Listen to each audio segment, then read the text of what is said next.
The night my wife decided I needed to be more understanding, she didn't raise her voice. She didn't accuse me. She didn't even look angry. She just smiled, slowly, confidently, like someone who already knew the outcome.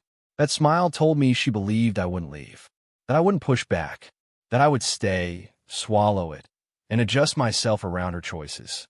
She thought I was predictable. She thought I needed her more than she needed me. She thought being calm meant being weak. She was wrong. She just wouldn't realize it until it was far too late.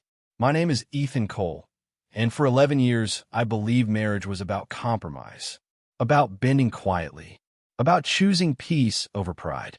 I met Laura when we were both struggling, both building, both unsure of who we'd become. Back then, we felt equal. We grew together. At least that's what I told myself.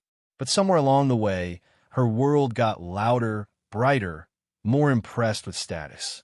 And mine stayed steady, private, grounded. I didn't notice the shift at first.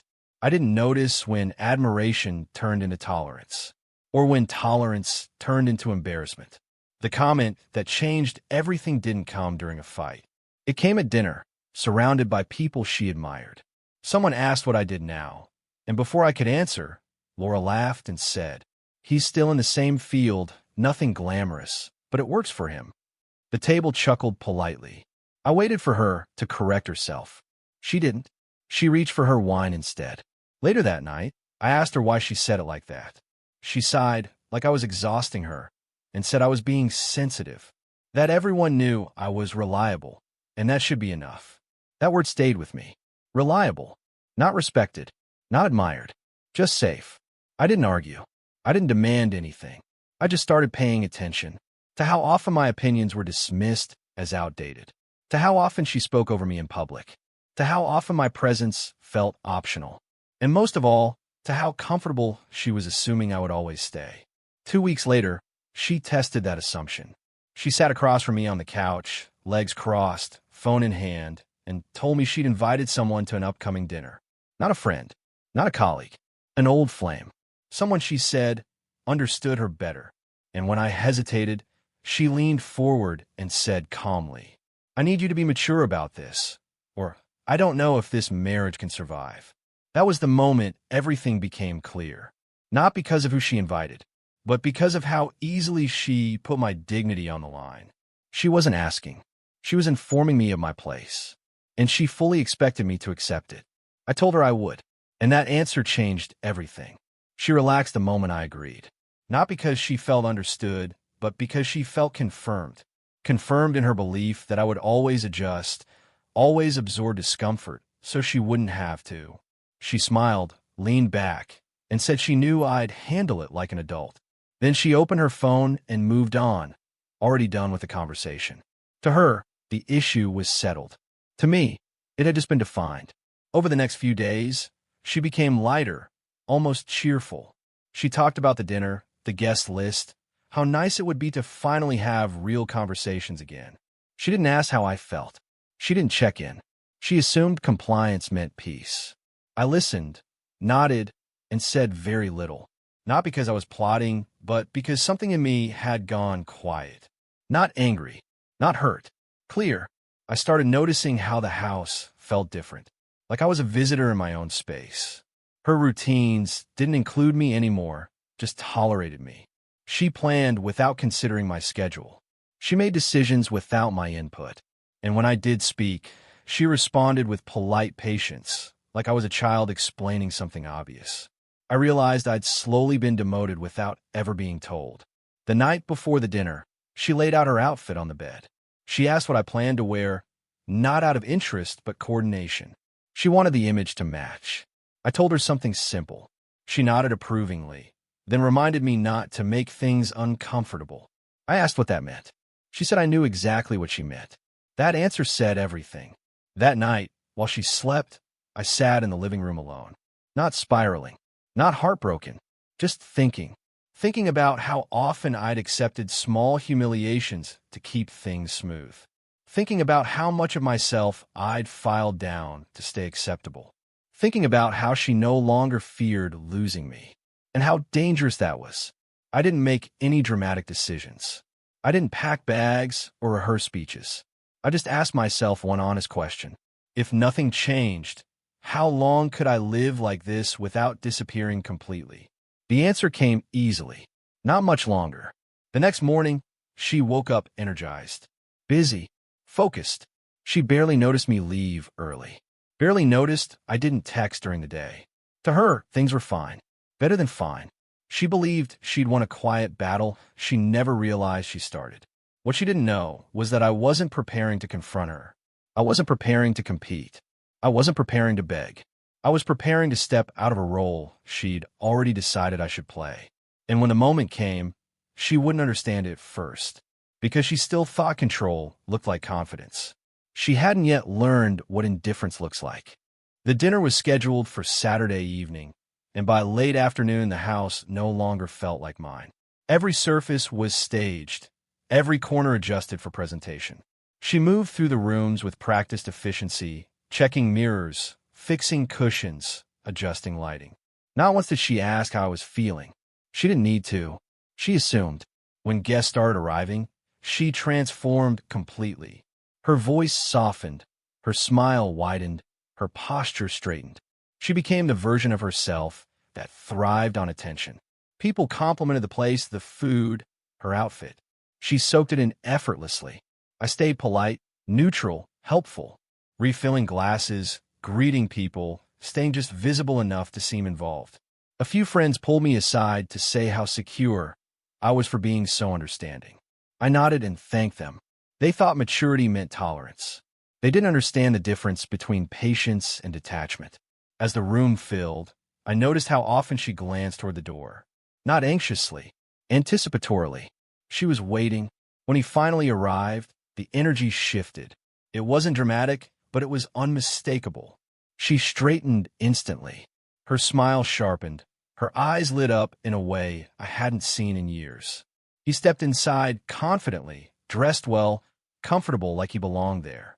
She moved toward him before I could, laughing lightly as she took the bottle he brought. Introductions were made. Voices stayed polite. People watched closely.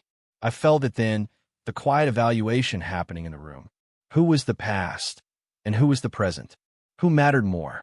She hovered near him longer than necessary, touched his arm while laughing, mentioned old memories without context.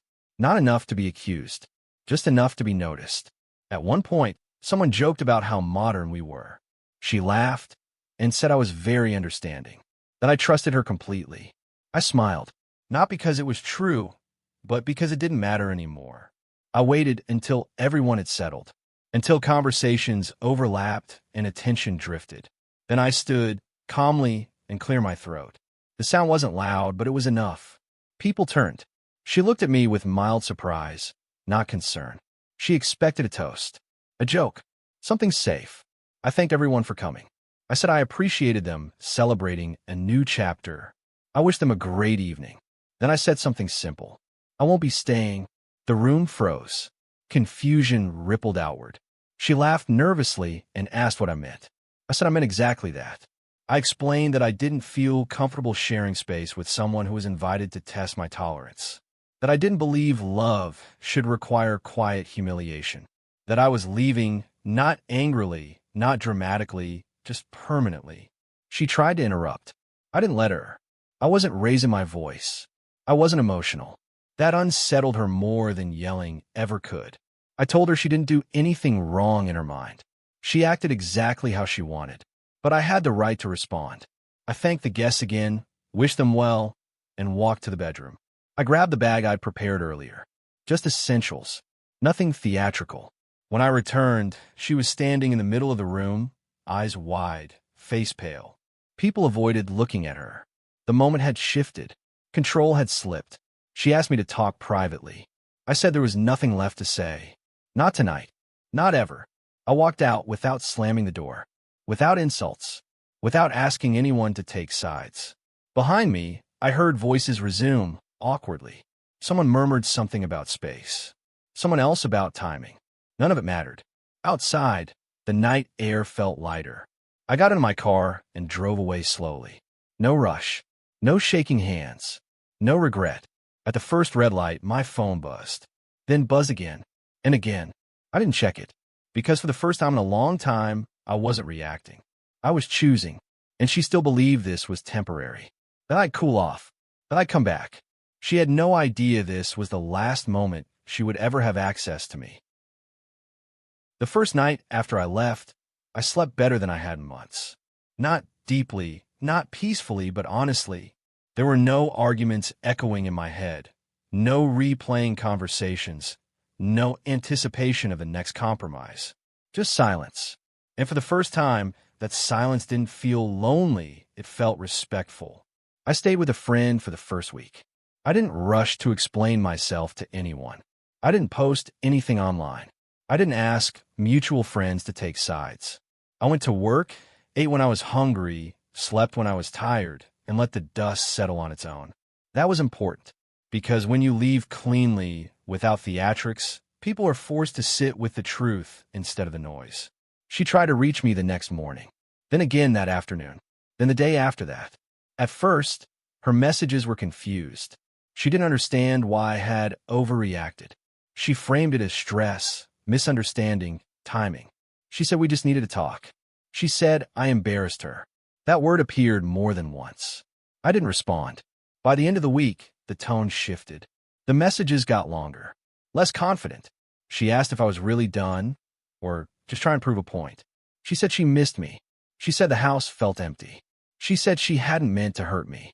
Still, I stayed silent. Because delayed regret doesn't come from rejection. It comes from reflection. And she hadn't reached that point yet. 2 weeks passed. Friends stopped checking in as often. Life resumed its normal pace. I found a small apartment of my own. Nothing impressive. Clean, quiet mine. I furnished it slowly, intentionally. Only things I needed. Only things I chose. That was when she finally showed up. Not my door. Not dramatically. Just a message late one evening. She said she'd been thinking. Really thinking. About the dinner. About how easily she'd put me in a position where I had to prove my maturity. About how confident she'd been that I would stay no matter what. She admitted she'd never considered that I might leave calmly. That she assumed love meant endurance. The same lie I once believed. She said she didn't recognize herself in that moment anymore. That seeing people leave the party early, seeing the looks, hearing the whispers afterward, all of it lingered longer than she expected. She said losing me didn't feel dramatic. It felt quiet, and that quiet scared her. I read the message once, then again, and for the first time, I felt something shift. Not satisfaction, not relief, just closure. I replied the next day. I told her I wasn't angry, that I didn't hate her, that I believed she acted according to the values she had at the time, and that I had acted according to mine. I told her leaving wasn't punishment. It was alignment. I said some people don't realize the cost of disrespect until it's already been paid, and that regret doesn't always mean reconciliation. Sometimes it just means understanding. I wished her well, and I meant it. She didn't respond after that. Months went by. I settled into my life. Work stabilized. My weekends became my own again. I started hiking, reading, fixing things just because I could. Not because I was trying to prove anything, but because I finally had space to exist without explanation. I heard through others that she changed, that she became quieter, more cautious, that she stopped using words like secure and mature so casually, that she once told someone she learned the hard way that confidence isn't control. I never reached out again, because some lessons aren't meant to be revisited. They're meant to be carried forward. Walking away didn't make me stronger overnight. It didn't make life perfect, but it restored something essential. My sense of self, my dignity, my ability to choose peace over tolerance. If there's one thing I learned, it's this. Love doesn't ask you to shrink quietly. Respect doesn't require you to prove you're calm. And maturity isn't staying when you're being diminished. Sometimes the most powerful thing you can do is leave without anger, without noise, without asking permission. And if this story resonated with you, consider subscribing. This channel is new, but the stories are real, and more are coming.